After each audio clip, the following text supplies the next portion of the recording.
On the morning of August 6, 1777, according to contemporary military records and the Historic American Landscape Survey, a 49-year-old militia general named Nicholas Herkimer led approximately 800 farmers and tradesmen down a corduroy log road toward a marshy ravine in upstate New York.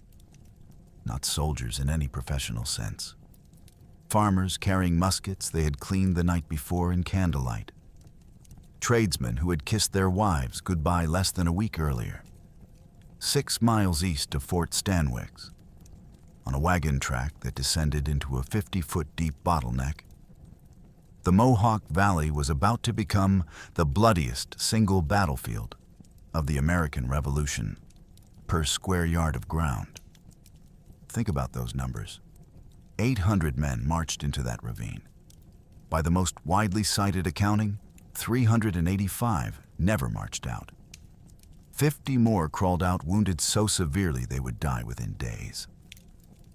Total casualty estimates from contemporary sources range from roughly 450 to 500 killed, wounded, and captured. A casualty rate approaching 60% in approximately 6 hours of combat. The exact breakdown remains debated. The scale of the slaughter does not. This was documented annihilation. There are 3 documented facts about that ravine that changed the trajectory of the American Revolution. First, the topographic geometry of the killing ground itself. A natural bottleneck so perfectly suited to ambush that Seneca war chiefs identified it within hours of learning of Herkimer's advance. Second, a 1-hour thunderstorm documented by multiple eyewitnesses that killed every flintlock musket on the battlefield and forced both armies to stop fighting in the middle of a massacre. Third, the moment a patriot captain named Jacob Gardinier looked into the face of a man advancing toward him in an inside-out green coat and recognized his own neighbor. But here is what makes this historically extraordinary. How did 450 ambushers inflict 60% casualties on a force nearly twice their size? Why did the Iroquois Confederacy, which had maintained the Great Peace for more than 5 centuries, fracture irrevocably in a single afternoon on the floor of that ravine? How did a 49-year-old German-American farmer with a shattered leg direct a defensive perimeter from beneath a beech tree, smoking his pipe while his blood soaked the moss beneath him? And why does the Battle of Oriskany, despite being one of the most decisive engagements of the entire Revolutionary War, remain almost completely absent from public memory? To understand how a hidden ravine doomed an empire's Western strategy, we need to step back to the early summer of 1777, when London looked at a map of North America and believed it had finally found the formula for victory. The plan was elegant on paper. The plan was almost always elegant on paper. In London, in the winter of 1776, going into 1777, British strategists studied the maps of New York and saw geography as destiny. The rebellion centered in New England. Sever New England from the rest of the colonies, and the rebellion would wither.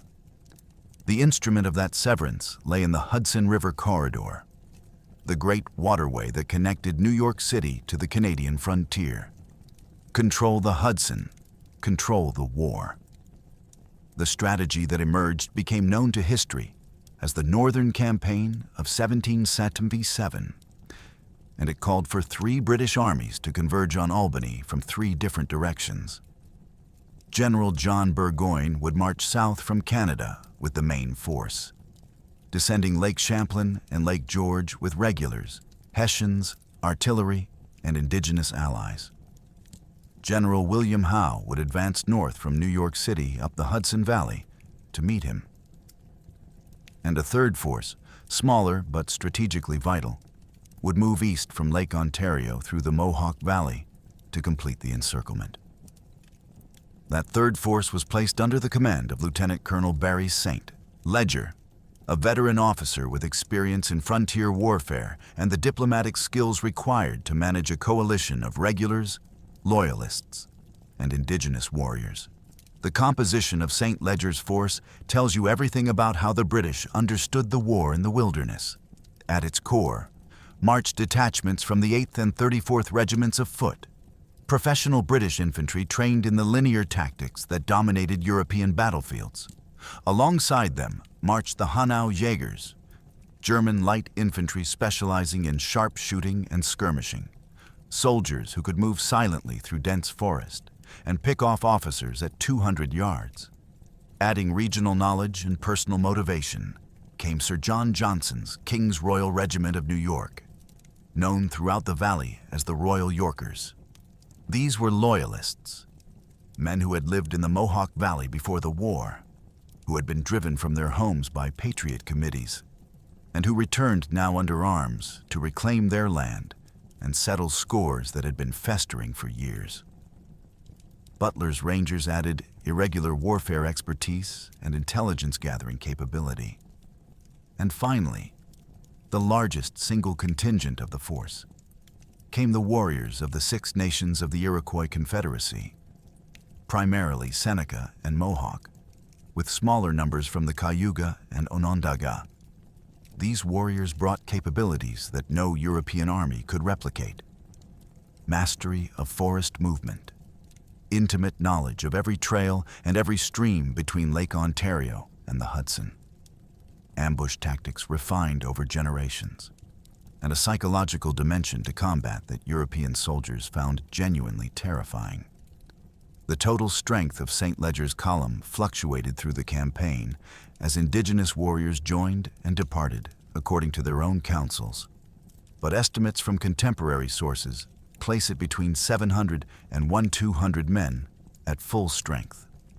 Against this force, the ultimate obstacle on St. Leger's path eastward stood as a star-shaped fortification of timber and earthwork called Fort Stanwix. The Americans had renamed it Fort Schuyler in honor of General Philip Schuyler, but most accounts continue to use the older name. Whatever you called it, the fort guarded what was arguably the single most important piece of geography in the interior of North America, the Oneida Carry. This was the portage between the Mohawk River and Wood Creek, a strip of land barely a mile wide where boats and supplies had to be hauled overland to cross from the Atlantic drainage to the Great Lakes drainage. Whoever controlled the Oneida Carry controlled the only practical commercial and military route between the eastern seaboard and the interior. By early August 1777, St. Leger had reached the fort. His column had moved methodically through the wilderness, dragging artillery through swamps and building corduroy roads over the worst terrain. Inside the fort, Colonel Peter Gansevoort commanded a garrison of approximately 750 Continental soldiers. They were professional, well-supplied, and ordered to hold at all costs. St. Leger surrounded them. The siege began, and word raced down the Mohawk Valley that the British had come. These battles were not about armies. They were about neighbors. Hit that subscribe button. Let us step into the hidden ravine. The news of the siege reached Nicholas Herkimer at his farm in what is now Little Falls, New York, in the last week of July 1777. Herkimer was 49 years old, a German-American farmer of substantial means, a veteran of the French and Indian War who had served on the colonial frontier 2 decades earlier. He had been appointed Brigadier General of the Tryon County Militia, and he commanded approximately 800 men organized into 4 regiments, representing 4 districts of the county. The 1st Regiment, raised from the Canajoharie district, marched under Colonel Ebenezer Cox. The 2nd Regiment, from the Palatine district, marched under Colonel Jacob Clark. The 3rd Regiment, from the Mohawk district, marched under Colonel Frederick Vischer. The 4th Regiment, from the combined Kingsland and German Flats districts, marched under Colonel Peter Bellinger. These were not Continental soldiers. These were farmers in hunting shirts, carrying whatever firearms their families had owned, supplemented by Committee of Safety muskets produced by local gunsmiths and a small number of imported French Charleville muskets. Some carried American long rifles with their grooved barrels and devastating accuracy, but these were the exception. Most carried smoothbore muskets, typically of lower manufacturing quality. They had brought 15 supply wagons. They had brought the kind of determination that comes only when men are fighting to defend the actual physical place where their children sleep at night. Accompanying the militia marched a party of approximately 60 Oneida warriors. The Oneida had chosen to side with the Americans, a decision that placed them in direct opposition to their Mohawk, Seneca, Cayuga, and Onondaga relatives within the Iroquois Confederacy. Among the Oneida warriors marched a man named Han Yeri, also known by his Iroquois name Tewahangarakan, a respected war chief in his 50s who had personal reasons for opposing the British alliance that extended well beyond the political questions of the Revolution. Alongside him marched his wife, Tayonajanigan, whose name has been translated as two kettles together, a woman who would ride into the battle armed with 2 pistols and play a role in the fighting that contemporary accounts would describe with explicit admiration.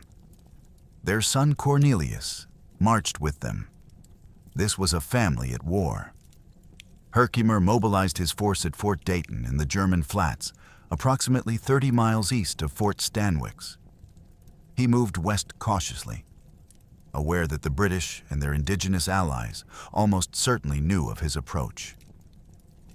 On the night of August 5th, his column encamped at the Oneida village of Oriskany, approximately 8 miles east of the besieged fort.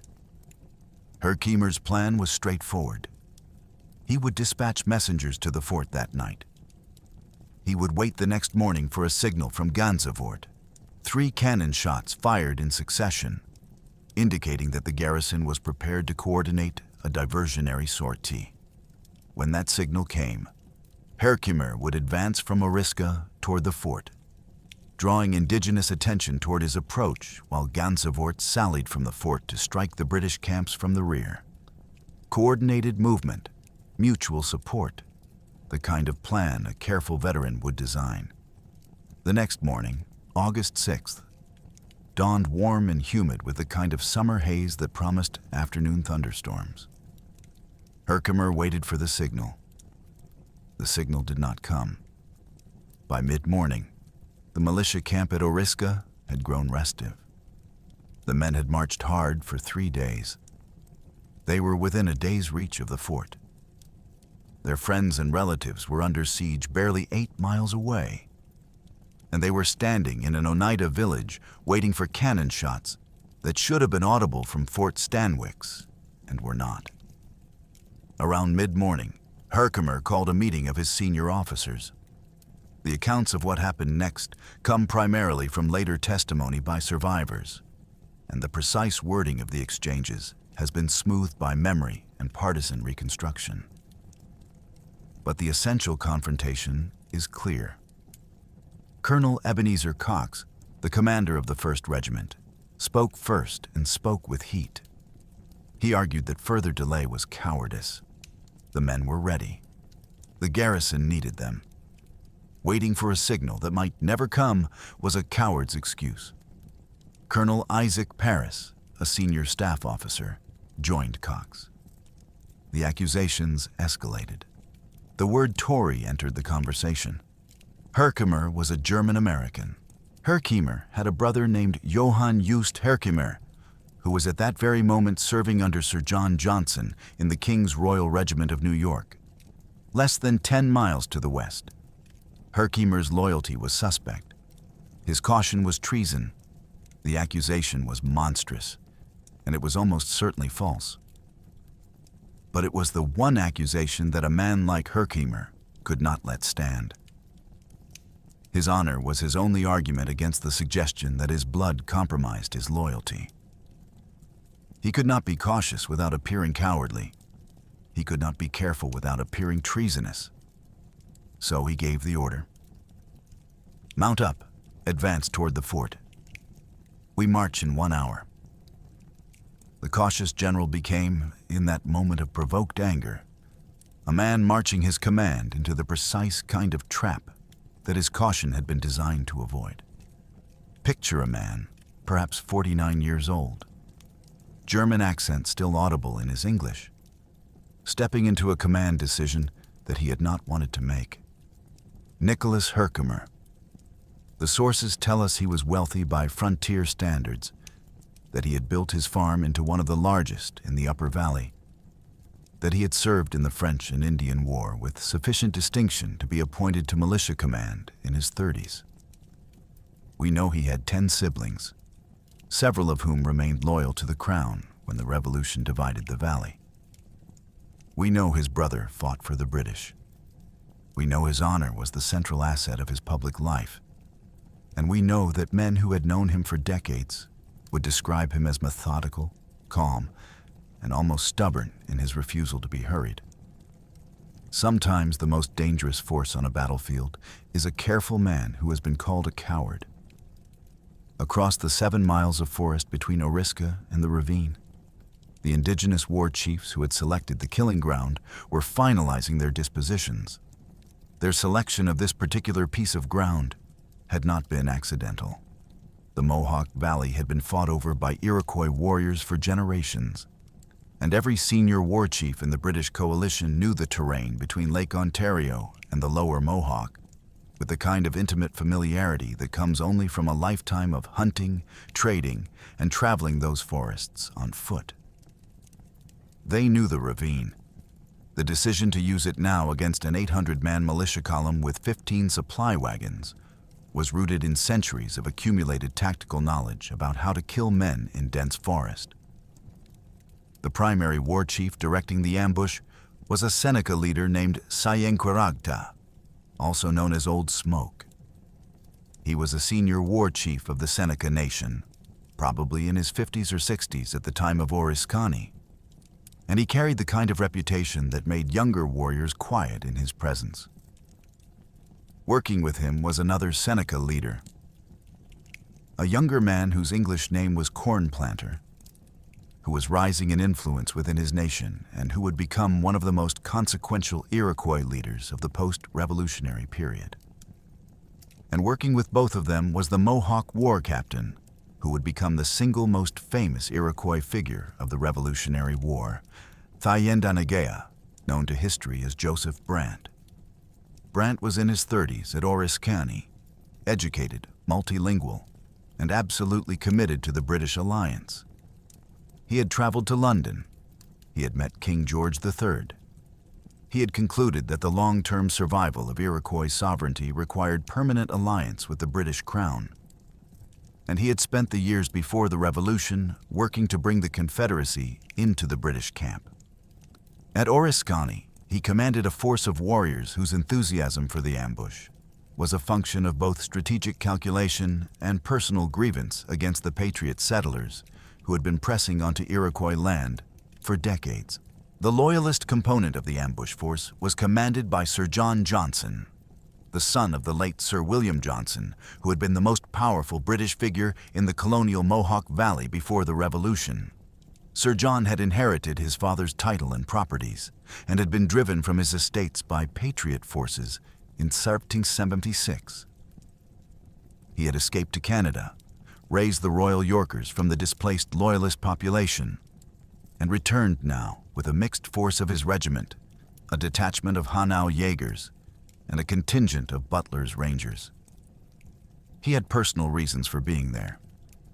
The estates he hoped to reclaim were only a few days' march to the east. The militia he was about to ambush included men he had known by name. The total strength of the ambush force has been the subject of historical debate, with estimates ranging from 450 to perhaps 700 effectives.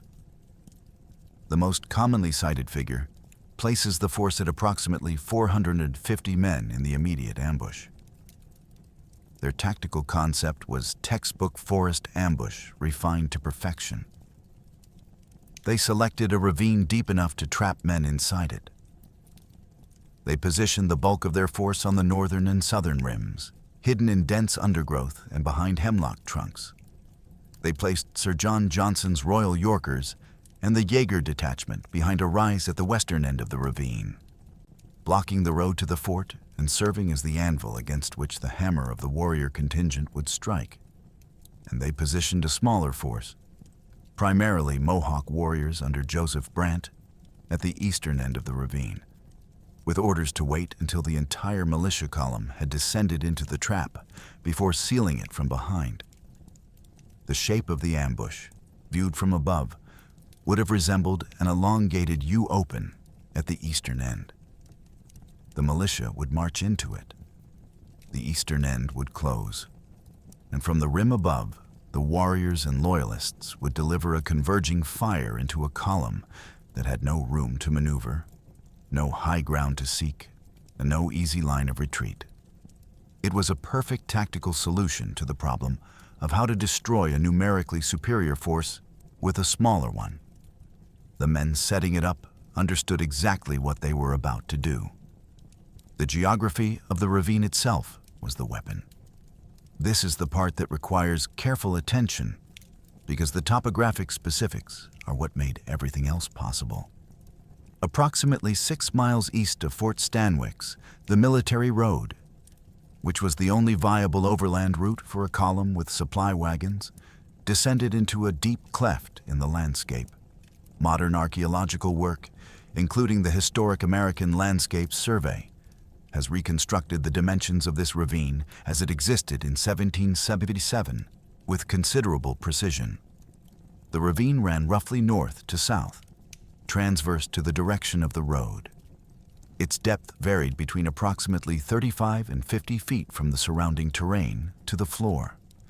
Its sides were moderately steep enough to make rapid climbing difficult for a man in 18th century gear, but not so steep as to prevent movement entirely.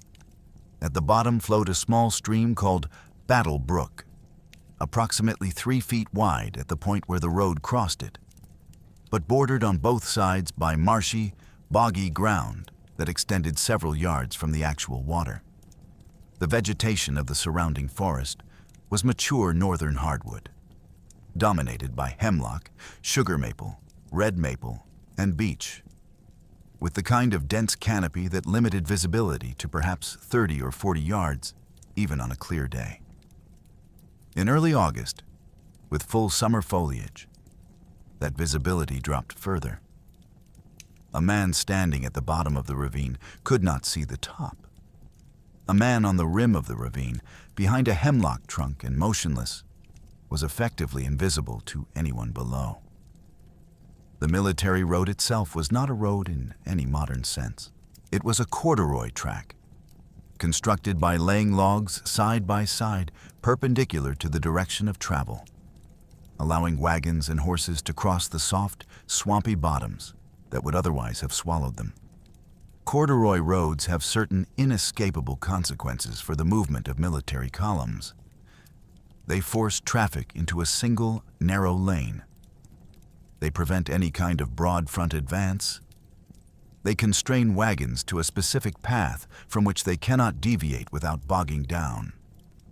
They produce a column that is long, thin, and brittle, the precise opposite of the kind of formation that 18th century military doctrine recognized as defensible. The Tryon County Militia, marching west on the morning of August 6, 1797, with their 15 supply wagons strung out along the corduroy track, formed a column that extended for perhaps a mile or more along the road. The lead element under Colonel Cox would have been already crossing Battle Brook and beginning the ascent of the western slope before the rear element under Colonel Viescher had even reached the eastern edge of the ravine.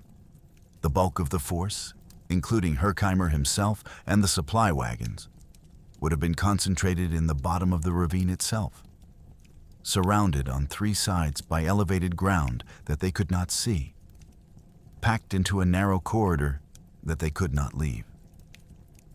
They were already inside the trap. They simply did not yet know that they were. The indigenous warriors and loyalists arrayed on the rim had a tactical position that 18th century military theorists would have recognized as nearly ideal. They held the high ground, They held interior positions relative to a column strung out on exterior lines. They had concealment that was effectively total. They had range overlap that meant any point in the ravine could be reached by converging fire from multiple positions. And they had the additional advantage that their enemies, focused downward on the difficult task of negotiating a swampy corduroy road, would not look upward until the first shots were fired.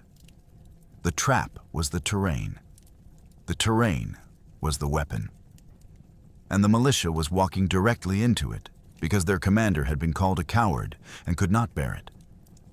The morning sky was the color of pewter. The summer haze had thickened, and to the east, behind the militia, the first dark shoulders of an approaching thunderstorm were beginning to build. None of the men in the column noticed. They were watching the corduroy logs beneath their feet, the backs of the men in front of them, the wagon wheels straining against the muddy floor of the ravine. Around 10 o'clock in the morning, the lead element of the 1st Regiment under Colonel Ebenezer Cox crossed Battle Brook and began ascending the western slope. The center of the column, including General Herkimer, mounted on a white horse, halted at the bottom of the ravine to allow the wagons to close up. Men broke ranks, knelt at the brook, and drank. The day was hot. The march had been long. Several officers later recalled that there was a moment of relative calm, a pause in the column, the sound of running water and creaking wagon wheels, and the soft conversation of men relaxing for the first time in hours. The eastern end of the ravine, where the 3rd Regiment under Colonel Vischer was approaching, had not yet entered the trap. Joseph Brant's Mohawk warriors, positioned to seal the eastern end, had not yet sprung their part of the ambush. The tactical plan required them to wait until the entire column was inside the ravine, at which point the eastern jaws would close and the column would be cut off from any retreat. The timing required discipline. It required patience. And it was at exactly this moment that the discipline broke. The accounts disagree on precisely why. Some sources suggest that a warrior or warriors on one of the rims, perhaps fearing that the militia would notice them, perhaps reacting to the militia's halt and the breaking of ranks at the brook, opened fire prematurely. Other accounts suggest that the militia's halt itself triggered the ambush because the warriors interpreted it as evidence that they had been detected. Whatever the precise trigger, the first volley erupted from the rims of the ravine before the trap was fully closed. And what came next was something that men who survived would spend the rest of their lives trying to find words to describe. A wall of musket fire came down from both rims simultaneously. Men in the center of the column, packed tightly along the corduroy road and around the wagons, had no cover, no warning, and no time to react.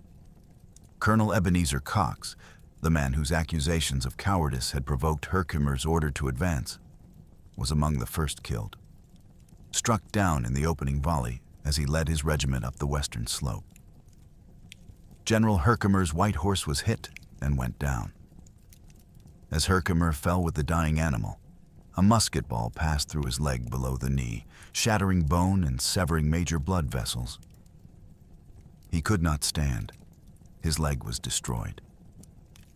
He was lying on the corduroy road in the middle of his command, blood pumping into the moss beneath him, and the men around him were dying by the dozens in a fire so thick that the smoke alone began to obscure the bottom of the ravine within minutes.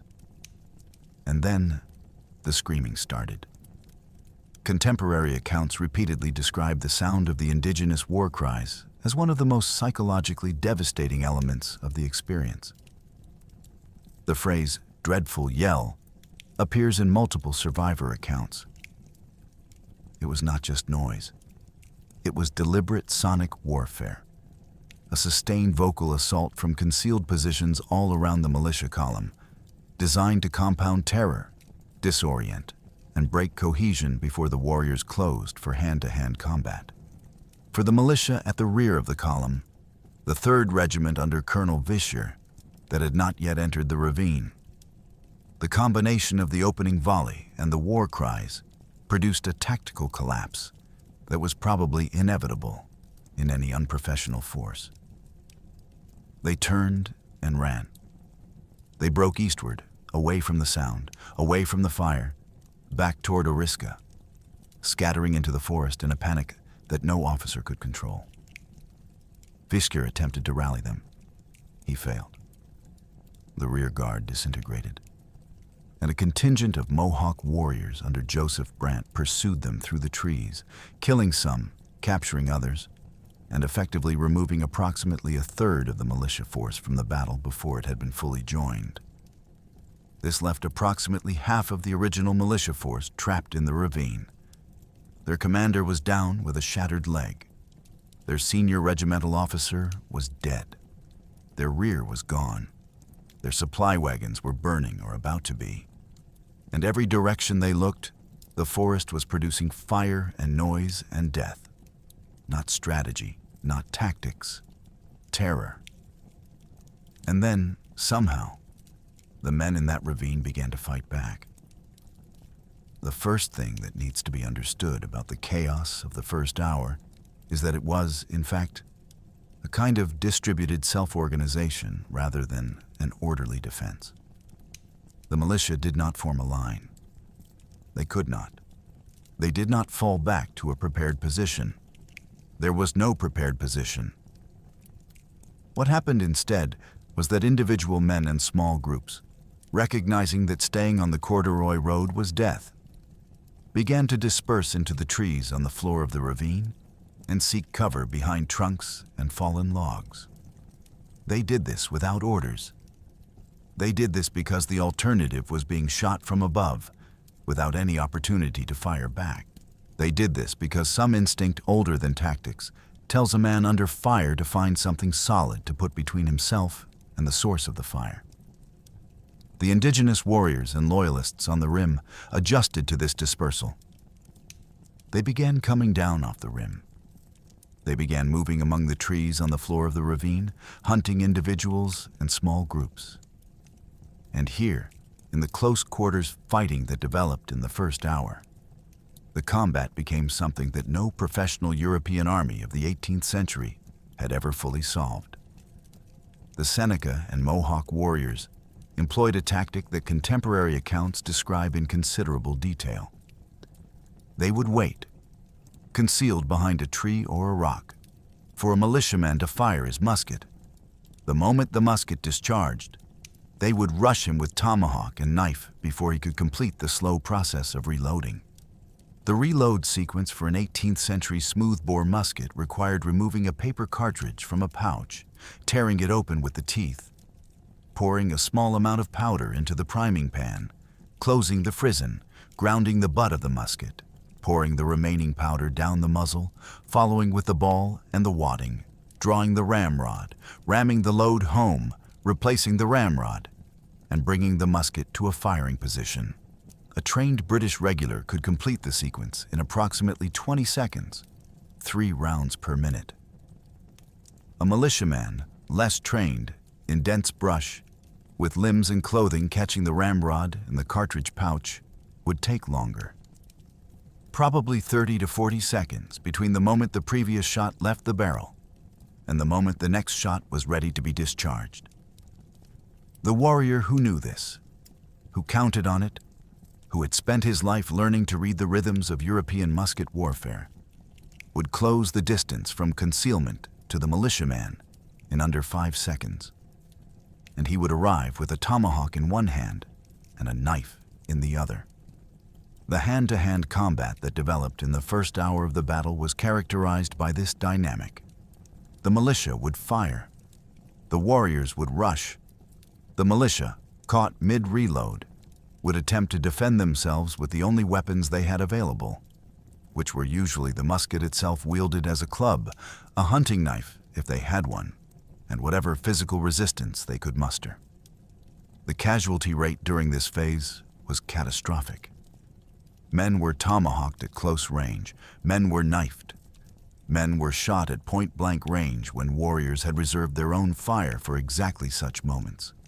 The dispersal of the fighting across the floor of the ravine meant that there were no clear lines, no organized resistance. Just hundreds of individual desperate struggles happening simultaneously in a confined space that filled with black powder smoke and the screams of dying men. And in the middle of all this, lying against his fallen horse with his leg destroyed below the knee, Brigadier General Nicholas Herkimer was being moved. Several of his men, including officers who recognized that his survival required immediate action, dragged or carried him from the corduroy road in the bottom of the ravine to a position on slightly higher ground just to the west, where a large beech tree stood. They propped him against the base of the tree. They positioned his saddle behind him so that he could remain upright in a seated position. And someone, possibly Herkimer himself, possibly an aide, retrieved his pipe and tobacco from his kit. The image that has come down through history of Herkimer at the beech tree, smoking his pipe while his blood pooled around him and the battle raged in the trees below, was not an invention of later patriotic mythology. Multiple survivor accounts describe exactly this. He smoked because he was in shock and because the act of smoking gave him something to do with his hands while he forced his mind to function. He smoked because tobacco was understood in the 18th century to have calming and pain-relieving properties. He smoked because he needed his men to see him calm. And from that position, propped against the beech tree, mortally wounded but conscious, he began giving orders. The first order changed the battle. The second order made survival possible. Herkimer had been observing the indigenous tactic of waiting for muskets to discharge before rushing. He had been watching his men die one by one because the reload time between shots was a window that the warriors could exploit with devastating efficiency. From his position at the beech tree, with the limited view available to a man seated on the ground in the middle of a forest fight, he could see enough of the pattern to recognize the problem, and he gave the order that began to stabilize the militia's resistance. Fight in pairs. The order was simple and brilliant, and could only have come from a commander who was thinking clearly under conditions that would have broken most men. The militia would fight in two-man teams. One man would fire, while the other held his shot in reserve. When a warrior rushed the first man during his reload, the second man would discharge his musket at close range. The pair would alternate, ensuring that at any given moment, at least one of them had a loaded weapon ready to fire. The reload window was closed. The warriors who had been killing isolated militiamen during the reload phase would now have to face a second loaded musket every time they tried it. The tactical adjustment did not end the battle, but it changed its character. The casualty rate among the militia did not stop, but it slowed. The casualty rate among the indigenous warriors, which had been negligible during the initial phase, began to climb. The fighting became more even, in the limited sense that an outnumbered and surrounded force fighting in a marshy ravine can be said to have parity with the force that has ambushed it. The militia, under Herkimer's direction from the beech tree, began to consolidate. Small groups coalesced into larger ones. Pairs found other pairs. A defensive perimeter, ragged and uneven but recognizably a perimeter, began to form on the slightly elevated ground just west of the ravine's lowest point. The men dug in behind logs and trunks. They oriented their fire outward. They began to behave less like a column being annihilated and more like a defensive position absorbing assaults. This was the moment, perhaps an hour into the battle, when the question of whether anyone in the militia would survive shifted from almost certainly not to possibly if everything goes right. Everything would not go right, but survival had become at least conceptually possible, which was more than could have been said at any point in the first 30 minutes. The indigenous warriors, recognizing that their initial advantage was eroding, adjusted their own tactics. They began pulling back slightly from the immediate perimeter, They shifted to a more sustained fire from concealed positions. They began circulating around the militia's defensive position rather than charging it directly. The fighting settled into a more sustained exchange. Casualties continued to accumulate on both sides. The smoke in the bottom of the ravine, thickened by hundreds of muskets firing in a confined space, was so dense that visibility had collapsed to a few yards. The smell was overwhelming. Black powder produces an acrid white smoke that smells of sulfur and burnt resin. Combined with the smell of blood, of human and animal waste from wounded men who could not control their bodies, of vegetation crushed and torn by the fighting, of fierce sweat from hundreds of men who knew they were probably going to die. The sensory environment in that ravine was something that the survivors would describe for the rest of their lives in words that fell short of the actual experience. And then, around noon or shortly after, the thunderstorm broke. The sky had been darkening for over an hour. The men in the ravine, focused on the immediate problem of staying alive, had not been watching the sky. The wind picked up first. Then the temperature dropped, the way it does ahead of a summer thunderstorm, when the cold air comes pouring down from the front and the trees begin to thrash. Then the rain came. It came hard. It came the way summer thunderstorms come in the Mohawk Valley in early August, with the kind of intensity that turns the ground into mud within minutes and makes ordinary speech impossible. Multiple accounts describe the storm as violent. The duration is generally placed at approximately 1 hour. The intensity was sufficient to make the continuation of musket combat completely impossible. The flintlock mechanism that ignited the powder in 18th century muskets required dry priming powder in the pan and a dry contact between the flint and the frizzen. Even moderate rain made the system unreliable. A heavy, sustained downpour rendered it useless. Within minutes of the storm beginning, every musket on both sides of the engagement had become little more than an awkward club. The combatants stopped fighting. They had no choice. They moved under whatever cover they could find.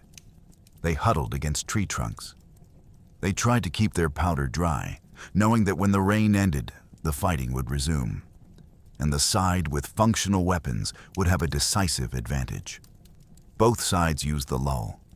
The militia, under Herkimer's direction, used the time to consolidate their position more thoroughly. They gathered their wounded into a more central location. They redistributed the limited ammunition they had remaining. They positioned themselves in a tight defensive circle on the elevated ground, with the wounded in the center and the able-bodied facing outward in all directions. The change in formation was important. The earlier dispersed defense had been a function of necessity, of men scattered through the trees with no central organization. The new circular formation represented something closer to professional military thinking. It was the kind of formation that the Roman tortoise or the British infantry square approximated, an all-around defense that could not be enveloped because every face was a front. The militia did not know military theory in any formal sense. But Herkimer, drawing on his French and Indian War experience, knew that a unit surrounded in dense forest had only one defensive geometry available to it. He used the storm to implement it. On the other side of the lull, John Butler, the experienced Ranger commander, used the time differently. He moved among the indigenous warriors and loyalists, gathering intelligence and planning. He interrogated militia prisoners who had been captured during the initial ambush and during the pursuit of the fleeing rear guard.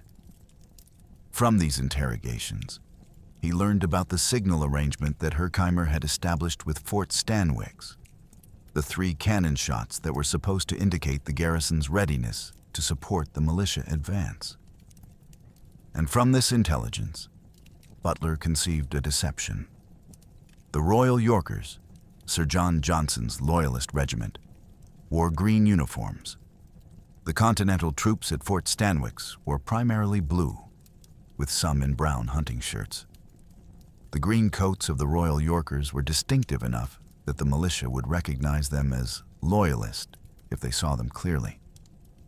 But green coats can be turned inside out.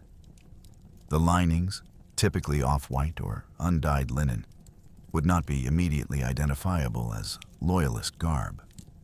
From a distance, in the failing visibility of a forest after a thunderstorm, a column of men in inside-out green coats approaching the militia's defensive perimeter could plausibly appear to be the relief column from Fort Stanwix that the militia had been expecting since dawn.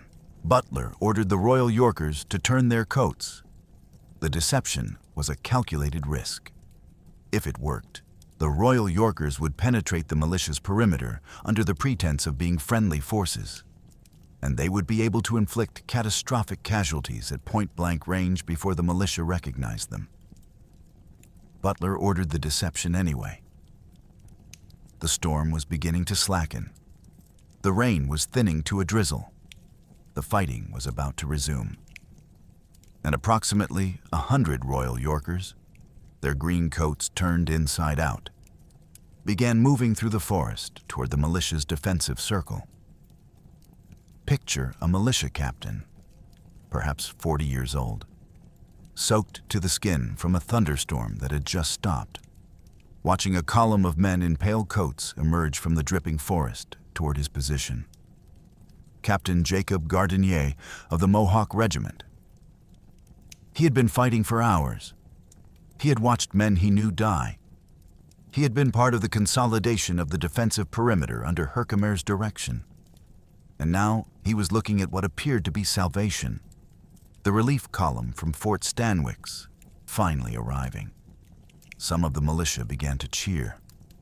The accounts vary on exactly how many and at what volume, but it is clear that there was at least a moment of relief and recognition. The men in the inside-out coats were behaving like a relief column. They were moving in a relatively organized formation. They were approaching the perimeter rather than firing on it. They were doing exactly what Herkimer's men had been hoping for since the cannon signal had failed at dawn. And then Gardinier saw a face. The accounts of what happened in the next several seconds are detailed enough that they have entered the historical record with considerable specificity. Gardinier recognized a man in the approaching column. Sources identify this man as a former neighbor, someone Gardinier had known in the Mohawk Valley before the war, someone whose face he had seen across fences and at church and in the local taverns for years before the Revolution had divided the community. The recognition was instantaneous and unmistakable. The man approaching him was not Continental Army. The man approaching him was a loyalist. The men in the column behind him were not the relief from Fort Stanwix. They were Sir John Johnson's Royal Yorkers, neighbors and former neighbors of Gardinier's own men, advancing under a deception that was designed to allow them to murder the militia at close range. Gardinier shouted the warning. The militia opened fire, and the engagement that erupted in the next several minutes became something that no historical reconstruction has ever been able to render in adequate language. It was a melee. It was hand-to-hand. It was fought with musket butts, bayonets where the Loyalists had them, knives, tomahawks, and bare hands. It was fought between men who had been neighbors. It was fought between men who had attended the same churches, traded at the same stores, married into the same families. It was fought with a personal intensity that has very few parallels in American military history. The Historic American Landscape Survey notes that survivors describe the blood running down the sloping ground like a stream. This is not a literary flourish. This is a sensory observation from men who lived through it. The fighting was so close that the rate of mutual killing exceeded what would be possible with ranged weapons. Men grappled each other to the ground and stabbed each other. Men crushed each other's skulls with musket butts. Men were strangled, kicked, bitten. There were no clean deaths in that phase of the battle. The Loyalist deception had been intended to inflict casualties at range, taking advantage of the moment of confusion before the militia could organize an effective resistance. Gardinier's recognition closed that window. The Royal Yorkers found themselves not in a position of tactical surprise, but in a position of close quarters parity with men who had every reason to want them dead personally. They paid a heavy price.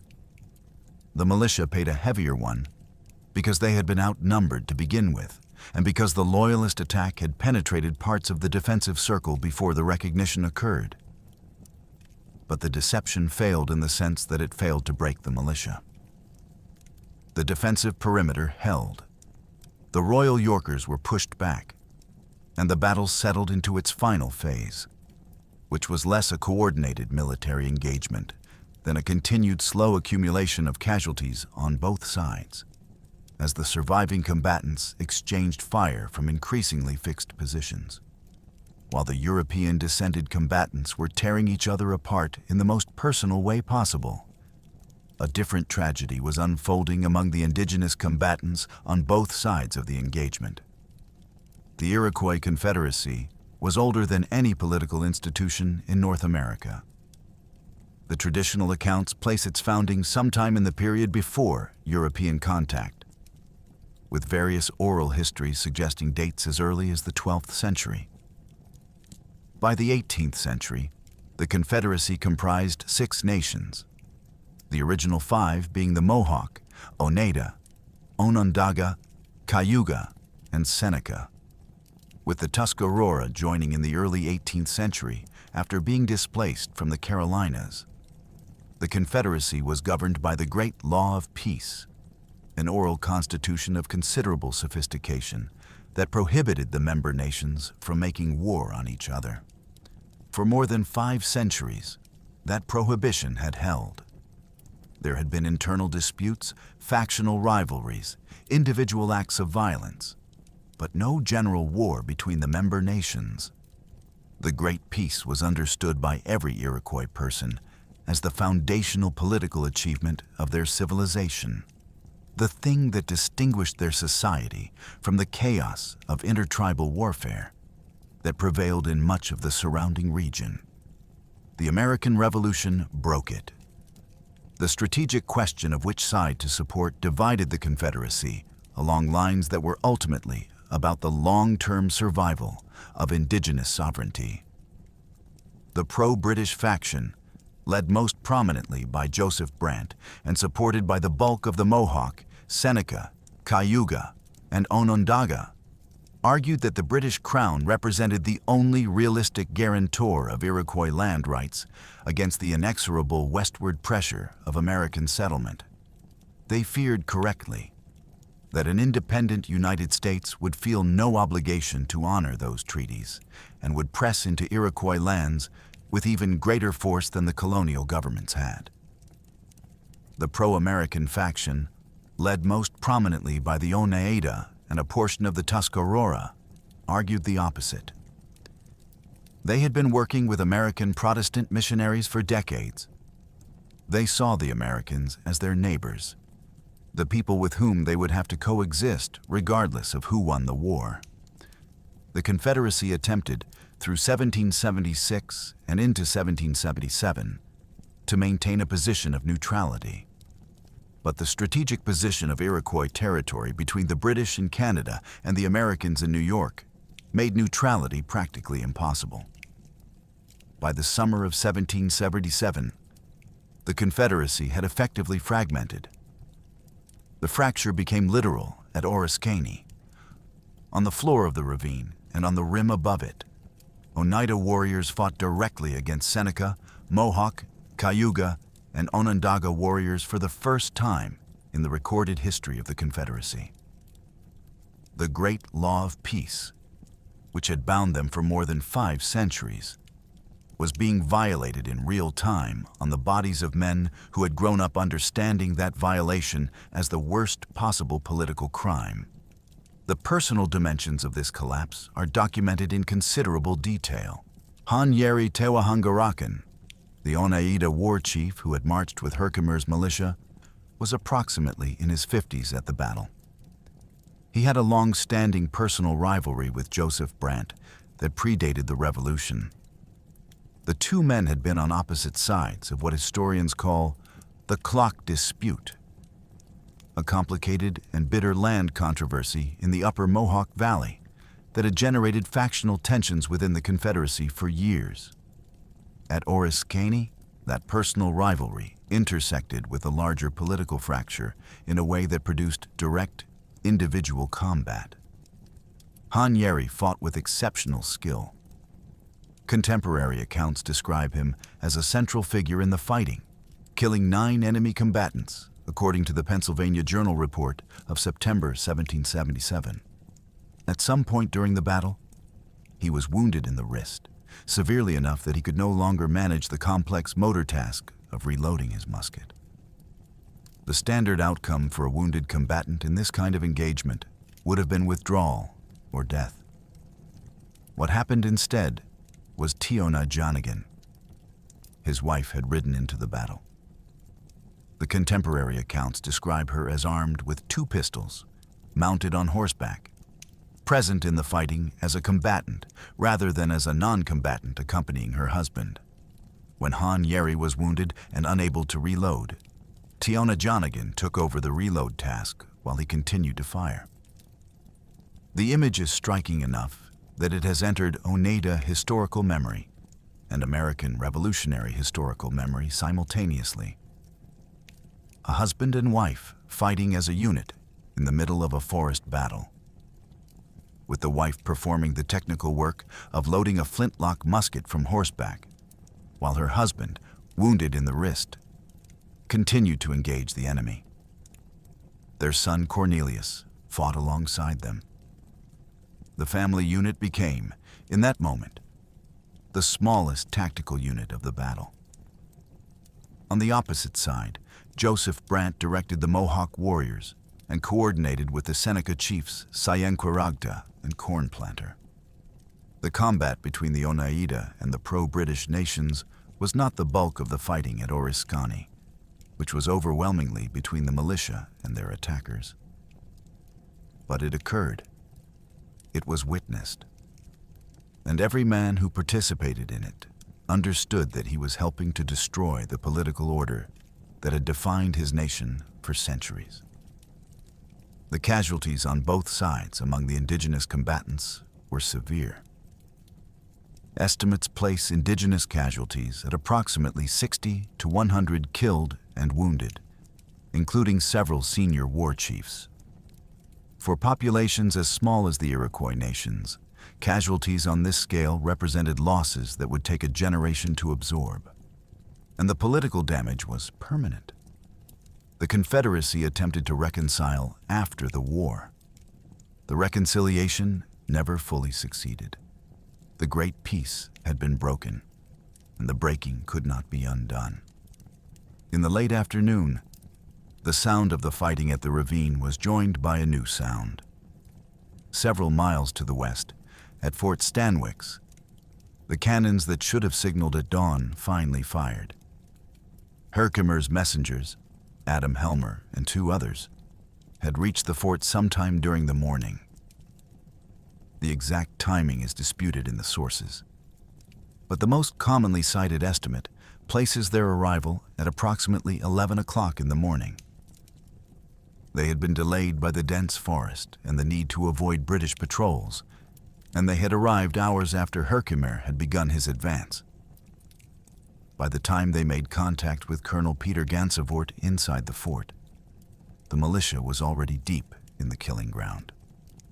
Gansevoort moved as quickly as he could.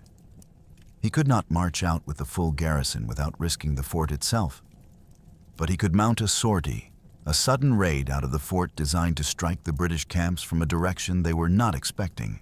He ordered Lieutenant Colonel Marinus Willett to lead the sortie. Willett was a vigorous and capable officer who would later become a significant figure in New York's post-war politics. He selected a force of approximately 250 men. He waited for the thunderstorm that had paused the fighting in the ravine to also temporarily disrupt the British siege operations. And he led his men out of the fort in a coordinated movement designed to inflict maximum damage in minimum time.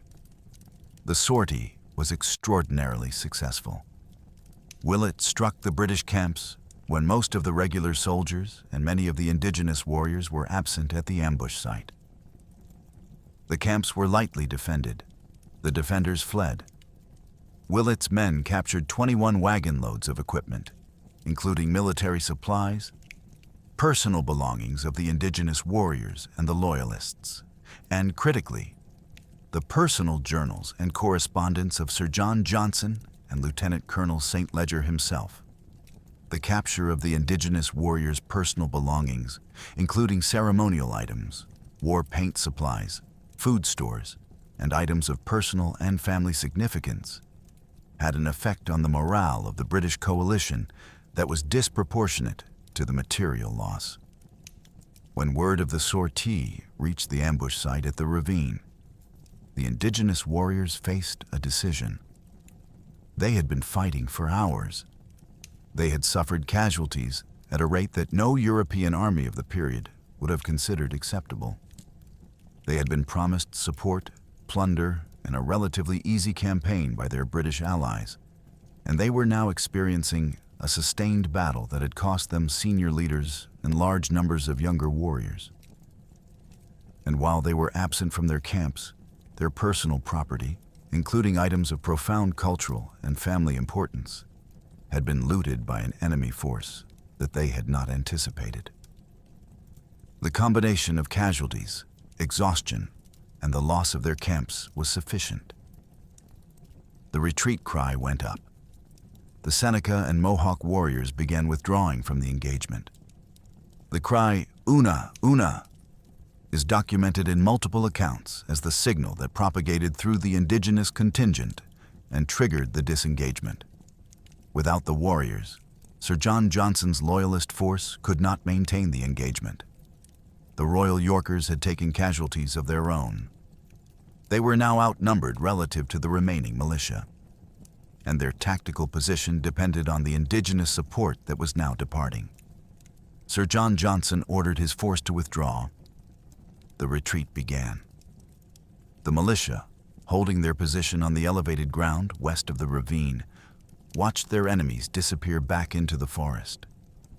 The battle was over.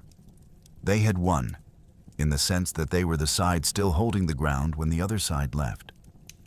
But they had lost in every other sense that mattered. The accounting of the dead would not be possible until later, and even then, it would never be precise. The most commonly cited casualty figures for the Tryon County Militia at Oriskany placed the killed at approximately 385, with an additional 50 severely wounded who would die in the days that followed, and somewhere between 30 and 50 captured. Out of approximately 800 men who had marched from Fort Dayton, the total losses approached 60%. This is a casualty rate that the United States Army did not match in any major engagement of the Civil War. It is a casualty rate that exceeds the worst days of the First World War on a percentage basis for many of the units involved. It is a casualty rate that, applied to a community as small as Tryon County, represented something close to demographic catastrophe for the German and Dutch farming communities of the upper Mohawk Valley. The casualties on the British side are harder to estimate with precision.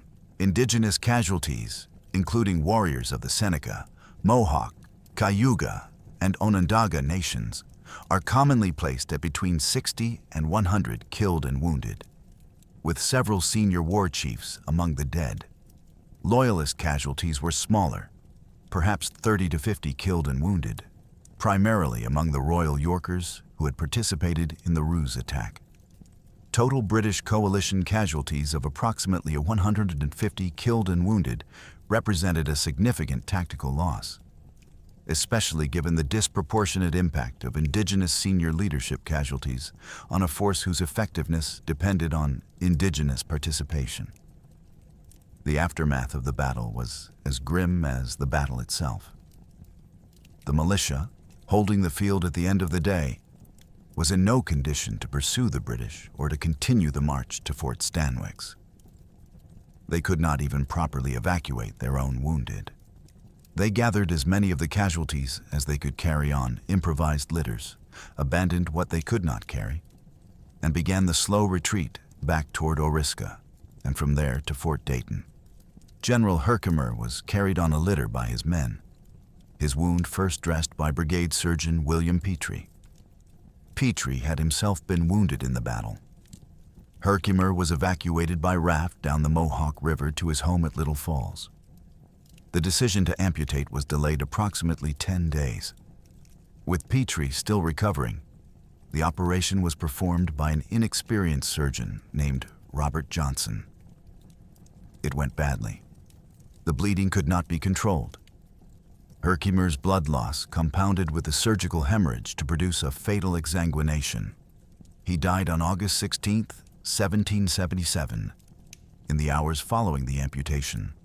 Multiple accounts describe him as reading from his Bible during his final hours, his composure intact, his approaching death fully apparent and quietly accepted. He was approximately 49 years old. The bodies in the ravine were not recovered. The retreat had been too disorganized, the casualties too numerous, the threat of continued British and indigenous action too immediate to allow for any organized burial effort. The dead were left where they had fallen. The August heat continued for days. The smell of the ravine, as the corpses decomposed in the marshy bottom, became something that local farmers would speak about with horror for years afterward. When General Benedict Arnold's relief column finally arrived several weeks later, en route to lift the siege of Fort Stanwix, his men passed through the battlefield. The accounts describe the scene with the kind of restrained language that suggests the writers were struggling to find words appropriate to what they were seeing. Skeletal remains scattered across the floor of the ravine and the slopes above. Personal effects, weapons, fragments of uniforms. The smell, still present even weeks after the battle, lingering in the dense forest with no air movement to dispel it. The ravine had become, in the months following the battle, what one Iroquois description called a place of great sadness. The phrase is appropriate. It captures the totality of what had happened there in a way that the dry tactical reconstructions cannot. The strategic consequences of the battle propagated outward from the ravine with a speed and scale that the men who fought there could not have anticipated. In the immediate term, the Battle of Oriskany did not lift the siege of Fort Stanwix. St. Leger maintained the siege for 2 more weeks. The fort held. Colonel Gansevoort had no intention of surrendering, and his garrison retained the morale and supplies necessary to continue resisting indefinitely. But the foundation of St. Leger's expedition had been damaged in ways that became progressively more apparent over the following days. The indigenous warriors had suffered casualties that exceeded any reasonable expectation. Senior war chiefs had been killed. The promise of a relatively easy campaign with substantial plunder had been replaced by the reality of sustained combat with limited compensation.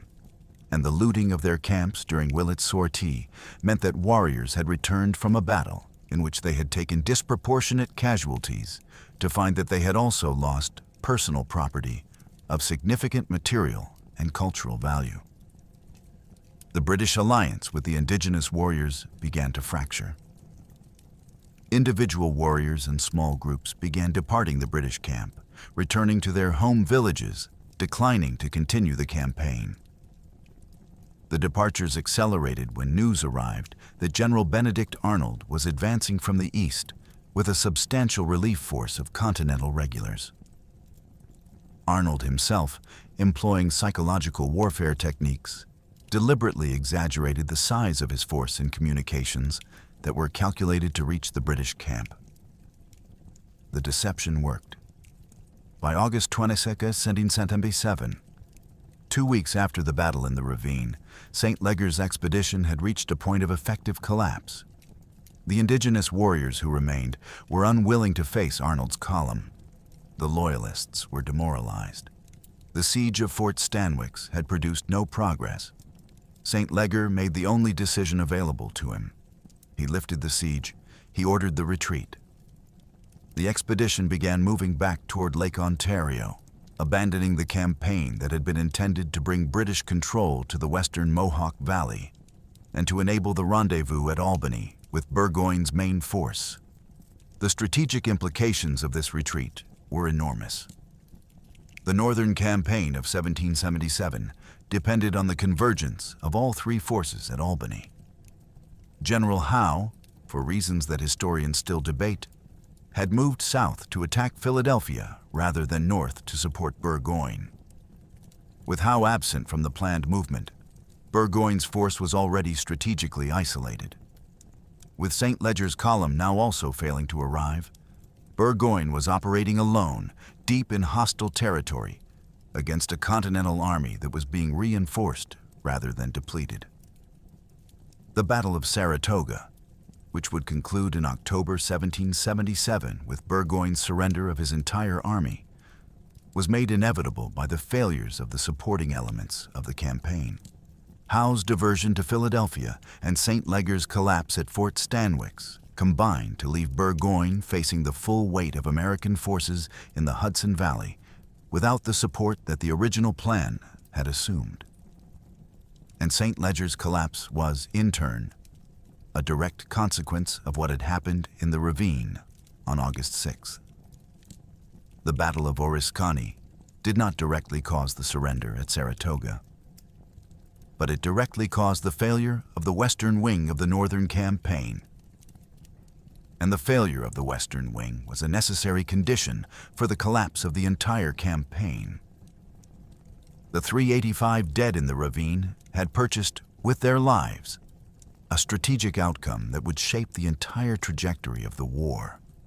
The French government, which had been watching the American struggle with cautious interest, identified Saratoga as the decisive event that demonstrated American viability as an ally.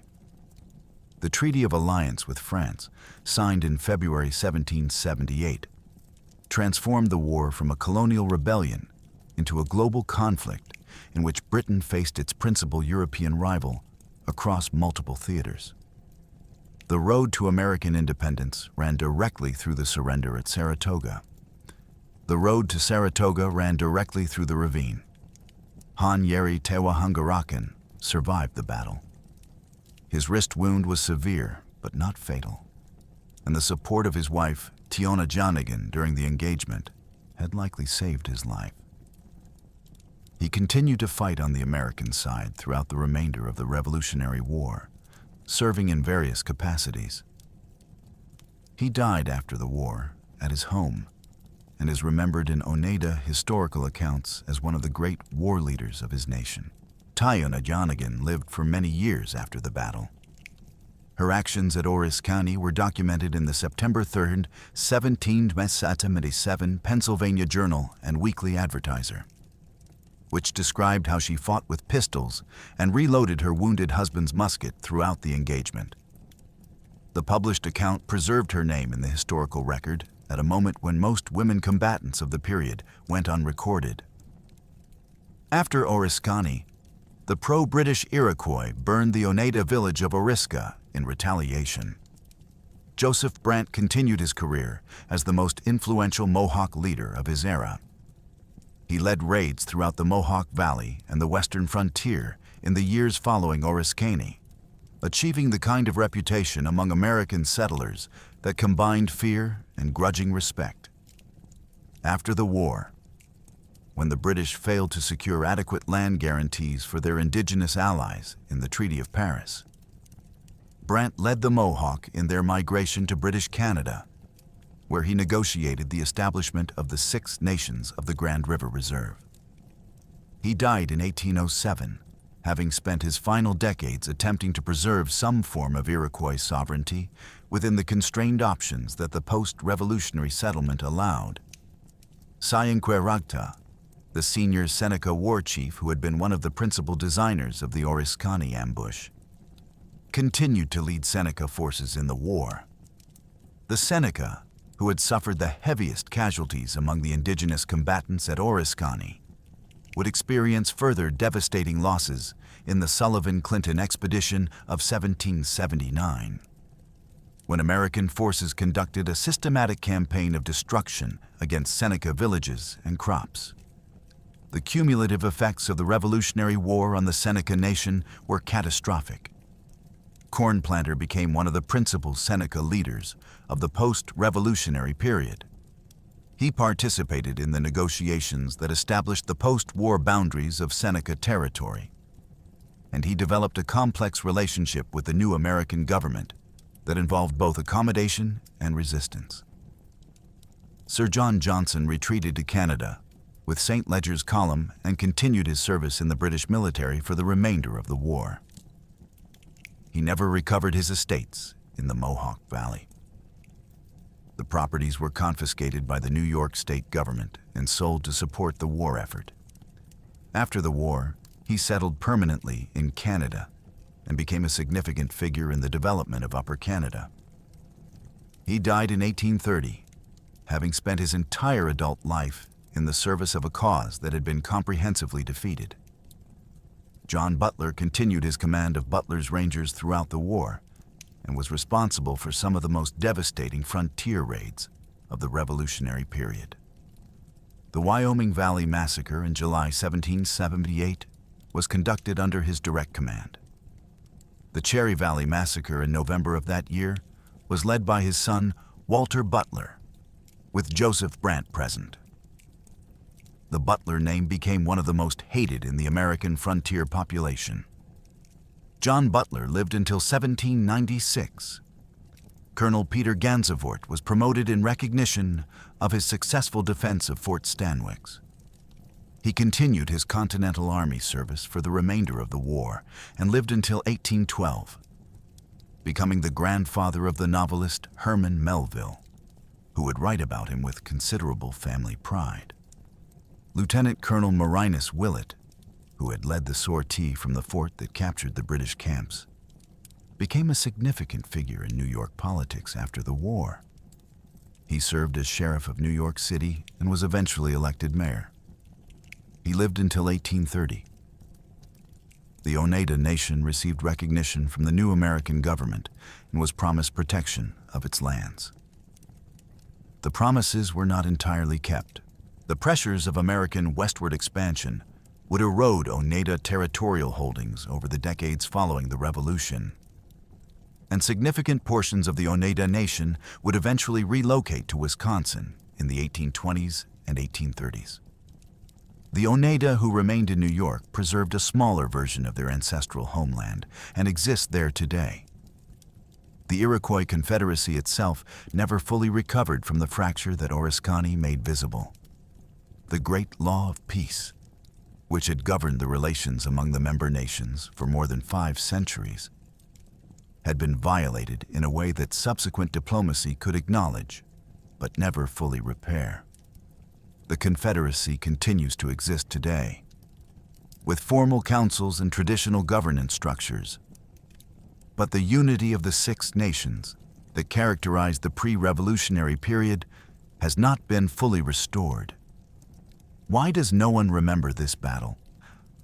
The question is not rhetorical. The Battle of Oriskany was, in pure military terms, one of the most decisive engagements of the entire Revolutionary War. It produced one of the highest casualty rates of any battle in American history.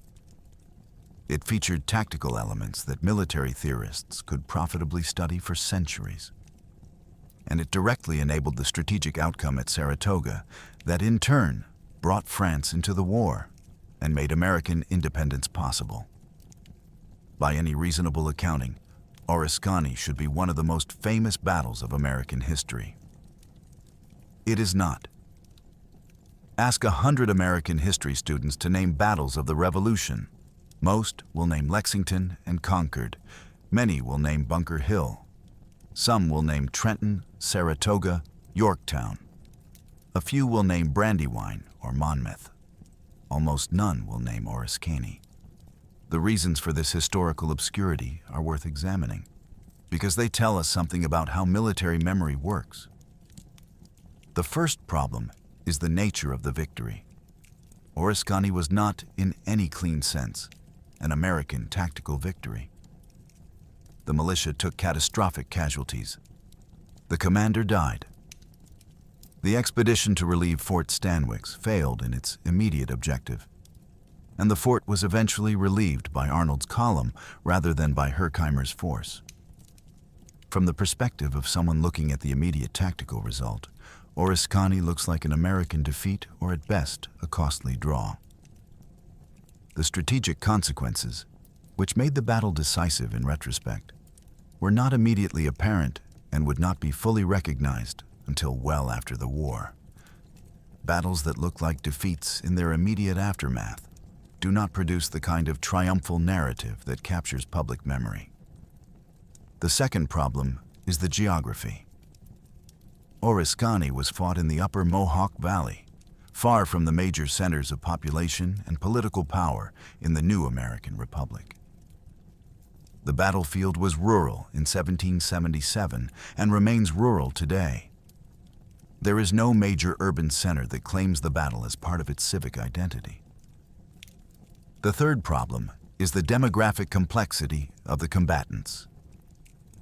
The Tryon County militia was overwhelmingly German and Dutch in ethnic composition.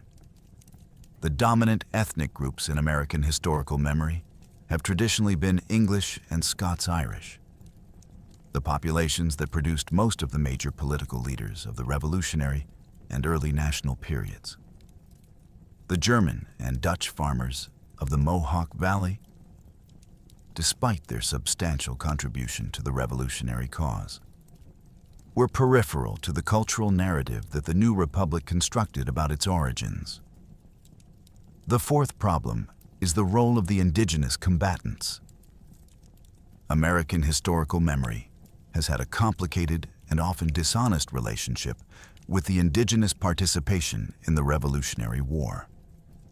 The Oneida participation at Oriskany, including the extraordinary actions of Han Yeri and Tiona Jonigan, has received increased scholarly attention in recent decades, but it remains marginal to the popular memory of the Revolution. The fifth problem, perhaps the most important, is the absence of a clear villain.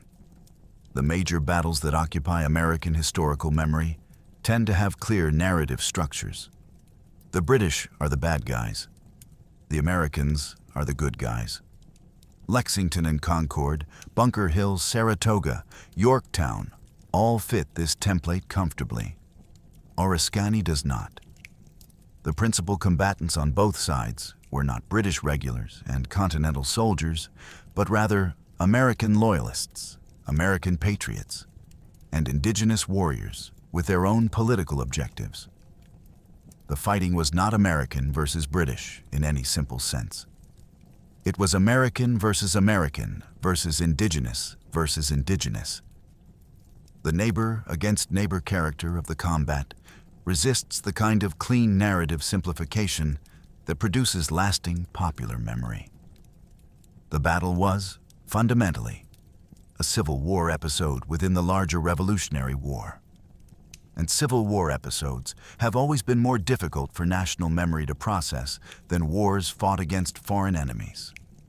The recovery of Oriskany in scholarly memory began in the 19th century, with local historians of the Mohawk Valley who recognized the significance of what had happened on their ground. The historic American landscape survey work in recent decades, combined with archaeological investigation of the battlefield itself, has produced a much more detailed picture of the engagement than was available to earlier generations. But the recovery is partial. The battle remains obscure to the general public in a way that its military and strategic significance does not justify. It deserves better. It deserves to be remembered. What does the ravine teach us? 2.5 centuries removed from the men who died in it. The first lesson is the power of terrain. The indigenous war chiefs who selected the Oriskany ravine as the killing ground understood something that European military theorists would not fully articulate until much later. Terrain is not merely a passive feature of the battlefield. Terrain is a weapon. The right piece of ground, properly used, can transform the relative combat power of opposing forces. A force of 450 men, positioned with care on the rim of a deep, marshy ravine through which an enemy column must pass on a corduroy road, can produce combat effects against a force of 800 men that no equivalent open field engagement could replicate. The lesson generalizes. Modern military doctrine continues to emphasize the importance of terrain selection, and the principles demonstrated at Oriskany find their echoes in every counterinsurgency manual, every ambush doctrine, every analysis of asymmetric warfare. The second lesson is the catastrophic vulnerability of columns on restricted lines of movement. The Tryon County Militia, marching on a corduroy road through dense forest with 15 supply wagons, formed a column with no defensive flexibility. The column could not deploy laterally. The column could not provide mutual support along its length. The vulnerability was structural, a function of the road and the wagons, rather than of any failure of leadership or training. Modern military formations confront the same problem in different forms. Convoys on roads in counterinsurgency operations. Columns moving through urban terrain. The principles change with technology, but the fundamental vulnerability does not. The third lesson is the importance of small unit leadership and tactical adaptation under extreme pressure. Herkimer's order to fight in pairs was not a brilliant tactical innovation in any abstract sense. It was a simple, observable adaptation to a specific tactical problem that he had identified in real time from a position of extreme physical disability. The order worked because it could be implemented immediately by every soldier in the force without requiring centralized command and control. The lesson is that the most consequential tactical decisions in close combat are often the simple ones, made under pressure by commanders who can see what is happening. The fourth lesson is the limits of deception.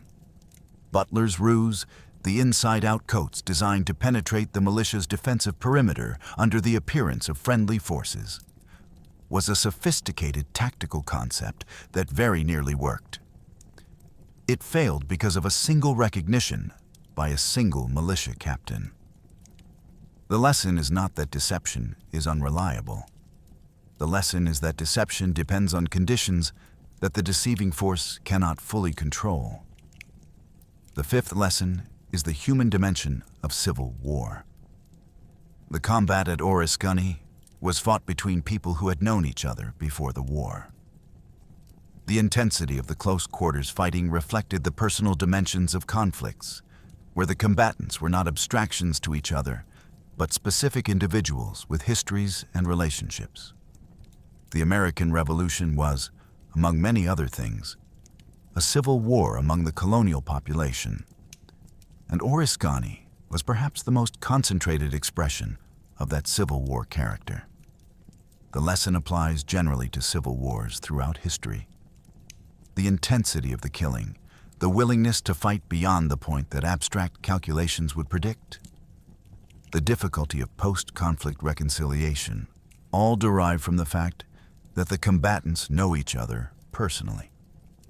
The sixth lesson is the role of accumulated environmental factors. The thunderstorm that interrupted the battle was not a tactical decision by either commander. It was a meteorological event that imposed a temporary ceasefire and changed the conditions of the subsequent fighting. The side that uses such interruptions most effectively gains a relative advantage. Herkimer used the storm to consolidate his defensive position. Butler used the storm to plan and prepare the ruse. Both commanders demonstrated adaptive thinking that distinguished effective leadership from passive endurance of conditions. The seventh lesson is the strategic consequence of tactical events that appear to be defeats. The militia at Oriskany lost in any conventional tactical accounting. They took catastrophic casualties. They failed to relieve the fort. Their commander died. By every measure that battlefield outcomes are typically judged, they did not win. And yet the strategic consequences of their losing were the conditions for one of the most decisive strategic outcomes of the war. The British coalition was broken. The indigenous warriors withdrew. The siege of Fort Stanwix collapsed. The western wing of the northern campaign failed. Saratoga became inevitable. French intervention became possible. American independence became achievable. The lesson, perhaps the deepest one, is that tactical and strategic accounting are not the same thing. A force can lose a battle and win a war. The men who died in that ravine did not know they were winning anything.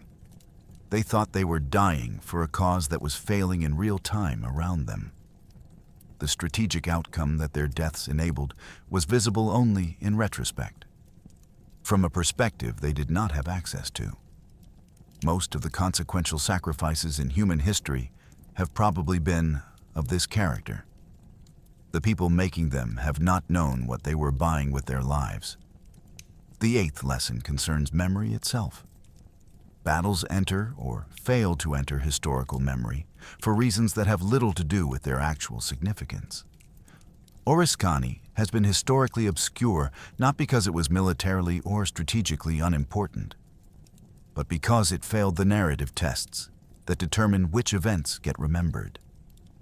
The combatants were ethnically peripheral to the dominant American narrative. The battle did not have a clean victor versus vanquished structure. The location is rural and culturally marginal. The Civil War character of the fighting cannot be reduced to American versus British. All of these factors combine to push Oriskany toward the edges of historical consciousness. Recovering it requires deliberate effort. The recovery is worth making because the battle teaches things that the more famous battles do not. The ravine still exists. You can visit it. The Oriskany Battlefield State Historic Site is open to the public, located in the town of Whitestown in Oneida County, New York.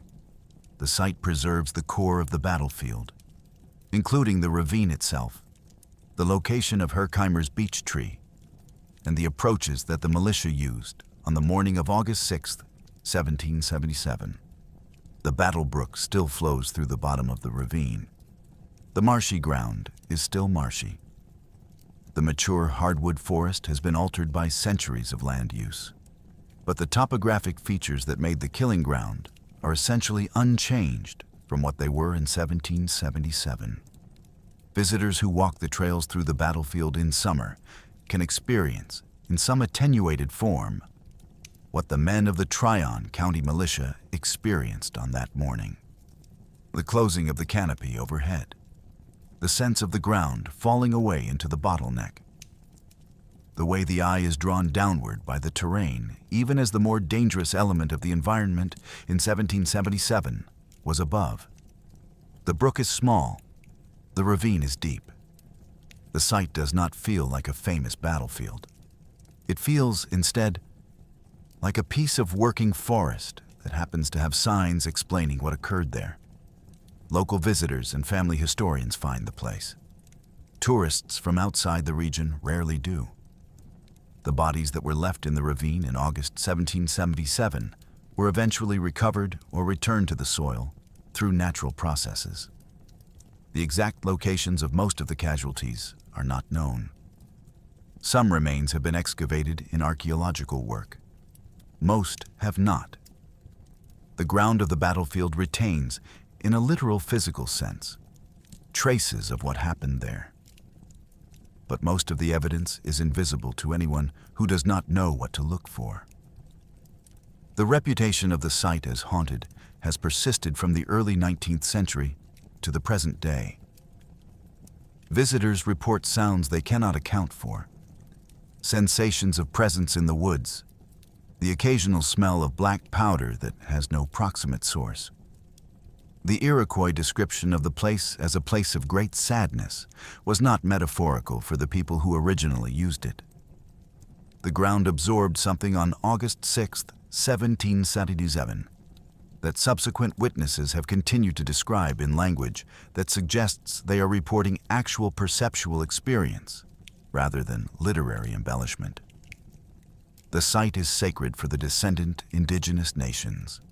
The Iroquois Confederacy nations, including those that fought on opposing sides, recognize the battlefield as a place where the great law of peace was violated, and as a place that consequently requires particular respect and remembrance.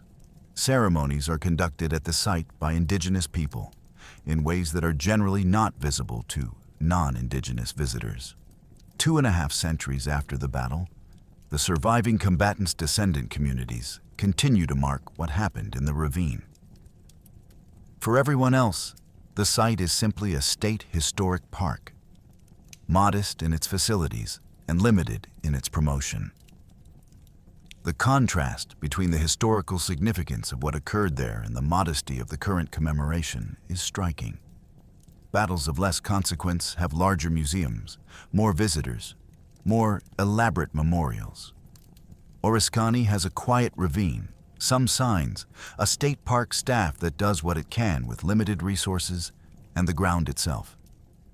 Perhaps the modest commemoration is appropriate. The ravine does not need to shout to make its point. The terrain itself is the argument. Walk it slowly. Stand at the bottom and look up at the rim where the warriors waited. Walk to the beech tree and consider what it took to give orders from that position for 5 hours while bleeding to death. Trace the corduroy road.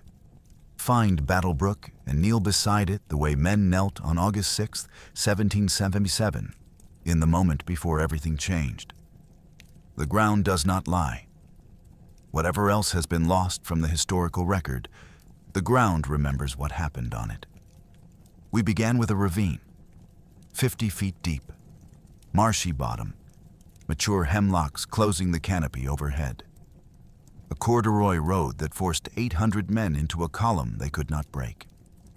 We ended with 385 dead, 50 more dying, a commander bleeding out under a beech tree, and a strategic outcome that ran from the floor of that ravine through Saratoga to Paris to Yorktown and to the world that we have lived in ever since. Sons, fathers, brothers, reduced to numbers in survivor accounts and casualty estimates. The price of strategic outcomes is always paid in flesh, and the price at Oriskany was extraordinary by any measure. The Iroquois Confederacy, which had maintained the Great Peace for more than 5 centuries, learned that the political order that had defined indigenous North America was not strong enough to survive the pressures that the Revolution placed on it. The German and Dutch farmers of the Mohawk Valley learned that the war they were defending against would come for them anyway, and would take from them in proportions that few communities in American history have ever absorbed. The British strategists in London learned, slowly and through the accumulating evidence of failed campaigns, that the geographic conquest of North America was not within the capacity of the 18th century British military, regardless of the elegance of any particular operational plan. And the Patriots learned, although they would not fully understand it until much later, that the rebellion against Britain could be won by communities willing to take catastrophic casualties to deny the British the operational tempo that their professional military advantages required. Oriskany did not look like a Patriot victory on the evening of August 6, 1777. It looked like annihilation. The men who survived stumbled out of the ravine with their wounded and their dead, and the knowledge that nearly 2/3 of the force that had marched in had not marched out.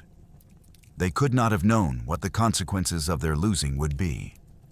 They could not have known about Willet's sortie, about the indigenous withdrawal, about St. Leger's retreat, about Saratoga, about the French alliance, about Yorktown. They knew only that they had survived a day in a ravine that had been designed to kill all of them, and that very nearly had. Yet here is what 2.5 centuries cannot erase. On one impossible day, 800 men marched into a trap that they had been told was empty, and the half of them who survived did not break. Through casualties that would have ended any professional army of the period. Through hand-to-hand fighting that destroyed the lives of neighbors and relatives. Through a thunderstorm and a deception and the sustained psychological pressure of being surrounded by enemies for 6 consecutive hours. They did not break. Under a beech tree in the middle of the worst battle, the American Revolution would produce per acre of ground. A 49-year-old farmer with a destroyed leg directed a defensive perimeter that held until the enemy withdrew. He died 10 days later, in his own home, reading from his Bible, having given the United States the strategic outcome that his entire community had paid for in blood. The ravine still exists. The trail still descends into the marshy bottom. The brook still runs cold and shallow over the same stones. The hemlocks still close the canopy overhead, and the beech trees still grow on the higher ground where Herkimer was carried after his horse went down. You can walk it. Most people do not. The men who fought there did not get to choose what the ground would teach to subsequent generations. The ground decided for itself. The terrain became its own monument. The battle ended at the bottom of a ravine that no map of the period named. 800 men marched in. 385 never marched out. A general bled to death in his own home, reading scripture by candlelight. An empire's western strategy collapsed in a marshy bottleneck barely 1,000 yards long. 5 centuries of Iroquois peace fractured in the same 6 hours. And the ravine waits, still, in southern Oneida County, New York. For visitors, for descendants, for anyone who needs to understand that the most consequential battles in history are sometimes fought by people who do not yet know that they are deciding anything at all, in places that no one will remember to name, for outcomes that they will not live to see. The ravine remembers. It is the only thing that does. The hidden ravine that doomed Herkimer's militia did not just kill 385 men. It killed an empire's western strategy. It killed an alliance that had survived 5 centuries. It killed a careful general who had been called a coward. And in killing all of those things, it gave the United States the conditions for its own existence. Sometimes mathematics doesn't matter. Sometimes geometry does. And sometimes a ravine in a forest, properly used by men who understood the terrain better than the men marching into it, can change the course of a continent's history with no one in the moment realizing what is being decided. The ravine waits still. The lesson waits with it. And the men who died there finally, after 2.5 centuries, have begun to be remembered for the strategic outcome that they did not know they were buying. That is the only justice that history offers. It is enough. It has to be.